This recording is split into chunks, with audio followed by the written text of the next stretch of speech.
Hey guys, Pastor Chris here. We're going to take a break this week from Between Two Guitars. The show's been great. Thank you for everyone who's been on it or helped with it. Hopefully you've been watching it. It was a great thing to do during this time. But I wanted to take a little break this week to share something on my heart, to share with you guys something a little deeper. And then we'll probably get back to the show next week. Also, be praying, Pastor Gary announced yesterday that it's likely that we're going to open back up in the next few weeks. The governor is making changes and restaurants are opening today and things are starting to open. So hopefully in the next couple weeks we can see each other. It will be a little different at first. It might not be like normal youth group, but at least we'll be able to be together, and then it'll slowly move back into the way things were before. I just want to say, first of all, I miss you guys. I can't wait to see you. I think about you guys a lot. I pray for each one of you when you come to my mind in my prayers.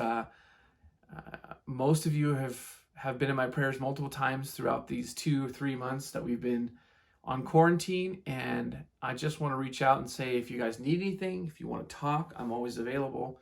Of course, you know that. You can get a hold of me by calling me or just on Facebook or Instagram or wherever else that you know that I'm at.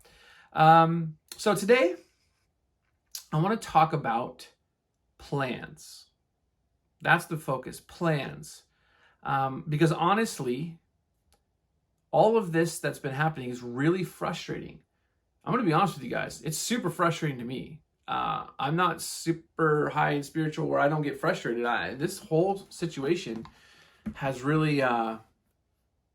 really hard to deal with. Not just because I miss you guys, but just for everything. And I think a big part of it is, you guys will agree, is because all of our plans were destroyed in a moment's notice. So many of you guys had summer plans and friends' houses and parties that you wanted to go to and things you wanted to do and people you wanted to see and graduations and the end of school, and all of these things were just taken away because of this virus and because of everyone's reaction to the virus. And that's frustrating. Really frustrating. I struggled with it a lot at the very beginning. I still am, but I want to share with you what God has shown me about our plans. Here's the thing. Our plans were changed, but God's plans were never changed. Even though we don't understand them or why this would all happen, we can know that for a fact. The Bible tells us that multiple times. One verse in particular, if you want to turn there or look it up on your phone real quick, one verse that really popped out to me over and over again, is one you've heard many times, is Romans 8:28.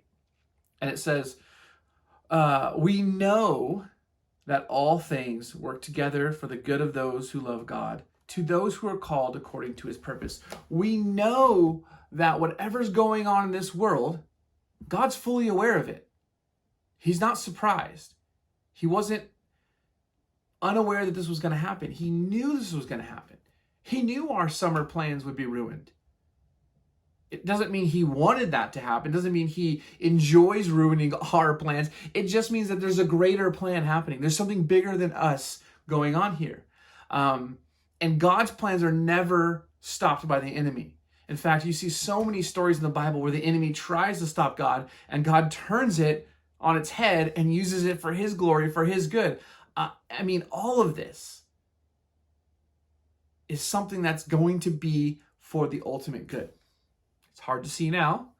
It's hard to understand why all of our plans being canceled had to be something that had to happen for the greater good, but we know that that's who God is. He's working these things together for the greater good. Oh, someone's calling.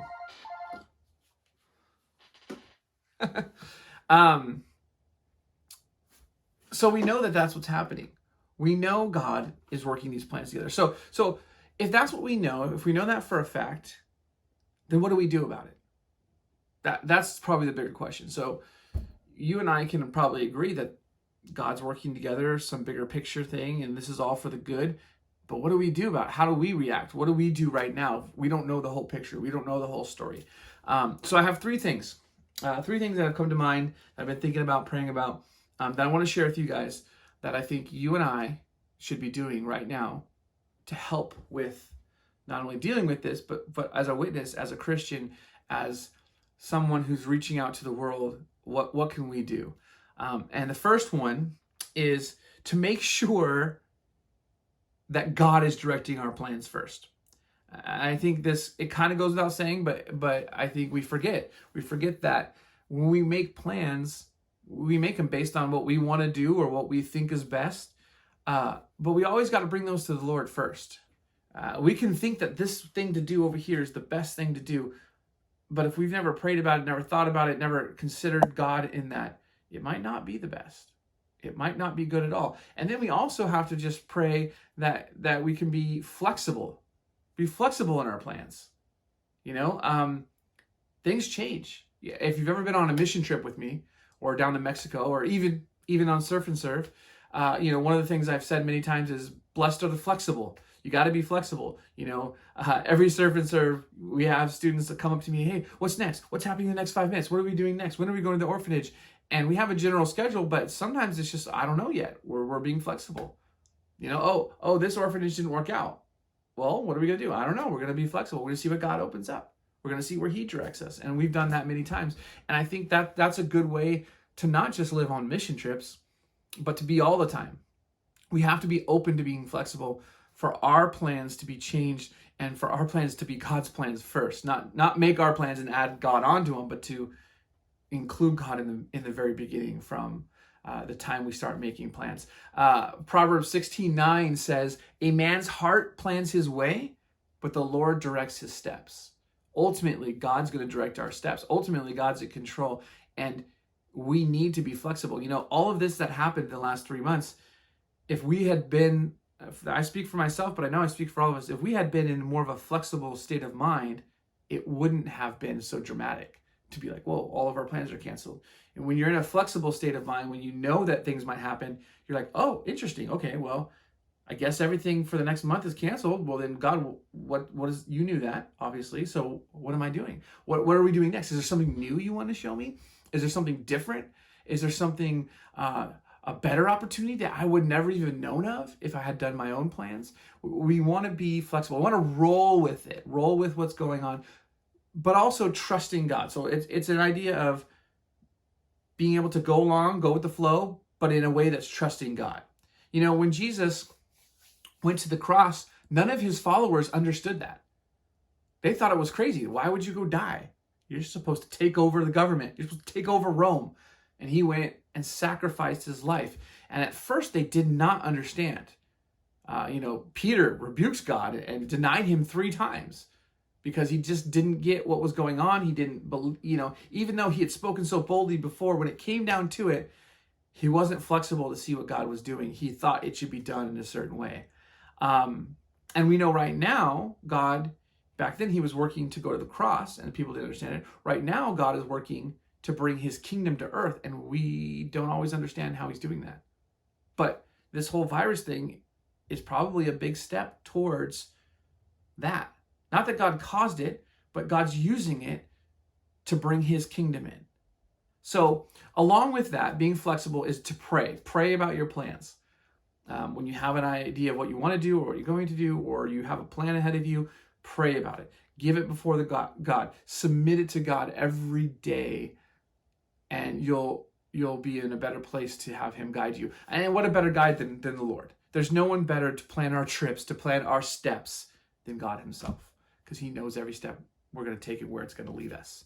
So trusting, being flexible, not making our own plans, but trying to make plans based on what God's leading us to do. So that's number 1. Make plans that God is directing. Number 2, plan on being fearless. Now, some of you guys are like, yeah, I'm fearless. I don't care about this virus. This disease doesn't scare me. But in the world right now, you guys have seen it. There's a lot of people. Most of our society is very scared. Very scared. And a lot of that is because they don't have hope. They don't have God. They don't have Jesus. If you don't have a hope, if you don't have Christ, then the worst thing that could happen is a disease could kill you. That's the worst thing in their minds that could happen. Their life is more valuable than anything else. As Christians, we're different. 2 Timothy 1:7 says, "For God has not given us the spirit of fear, but of power and of love and of a sound mind." So when you're a Christian, you have a different mindset, a different spirit. You have the Spirit of God. There's no fear in that. We know that if we died tomorrow, we would be in heaven. We would be in paradise. So death is not a fear that we have to worry about. We can use that to bring hope and peace to those people who are struggling. Just by living that out, people will wonder and ask, well, why are you so calm? Why do you have hope? Well, I have Jesus. I have Christ. I have hope and glory. I know I'm going to heaven. I know what's going to happen to me. If I die tomorrow, so be it. If I live 100 years, that's great too. You know, Paul said, for me to live is Christ, but to die is gain. Paul was like, hey, while I'm here, I'm going to live for Christ, but the moment I die, I gain paradise. You can't lose. It's a win-win scenario. So to have that power instead of fear, we don't have to fear death at all. You know, 1 Corinthians is a great verse too. 1 Corinthians 15, 54 and 55 says this: when this corruptible has put on incorruption, meaning our broken bodies put on incorruptible bodies, and this mortal has put on immortality, then shall we be brought to pass the saying that is written, death is swallowed up in victory. O death, where is your sting? O Hades, where is your victory? Hey, Satan, what you got? You got nothing. Hades, hell, what do you got? You got nothing. I'm going to heaven. I don't have any fear of death or of sickness or virus. We don't have to worry about those things. Now, it doesn't mean we just be reckless and stupid and, you know, don't go try to lick things to get a virus or run out in the street and dance with cars. Like, that's not what that verse is. It just means that whenever we go, God knows, and he's going to take us to paradise. So we have complete peace and joy and power and hope, and we don't have to worry and be scared of death. Now, on the other hand, I think that one is a little easier to understand. We don't have to fear death. But we also, here's the thing, we also need to be careful not to fear the government, the rules, the laws, the society, things that are changing. I know this one I struggle with more because sometimes I get worked up because I'm afraid that, oh, these, you know, politicians and these people and these, you know, whatever are changing the rules and the laws, and they're oppressing us. And then I get worked up and fearful of that. We also need to be careful not to be fearful of that too. Okay? Don't be fearful of the government. Don't be fearful of the laws and the rules. And whether we agree with them or not, we don't need to fear them. God knows that this is happening. He knows that these rules are being placed. He's going to take care of us. It's not going to be the end of the world. We live in an amazing free country. America, like I say, is probably the luckiest place you can live. But it is changing. It's getting less godly, and these things are going to happen. But don't fear that. We still have Christ. We still have a king, no matter what government we live under. Psalm 33:10 and 11 says this: the Lord brings the counsel of nations to nothing. He makes the plans of people to no effect.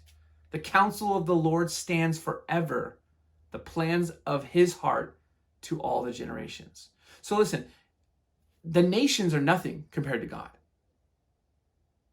Viruses are nothing compared to God. The nations are nothing compared to God. Politicians are nothing compared to God. When you stack up anything in this world to God, it doesn't compare. So we don't have to fear anything. We don't have to fear death. We don't have to fear the government. We don't have to fear rules. We don't have to fear oppression. Those things might happen, and they're not fun, obviously, but we don't have to fear them. And when we stand up with the spirit of power and of love, that will affect not only ourselves and put us in the right place, but it also affect those around us.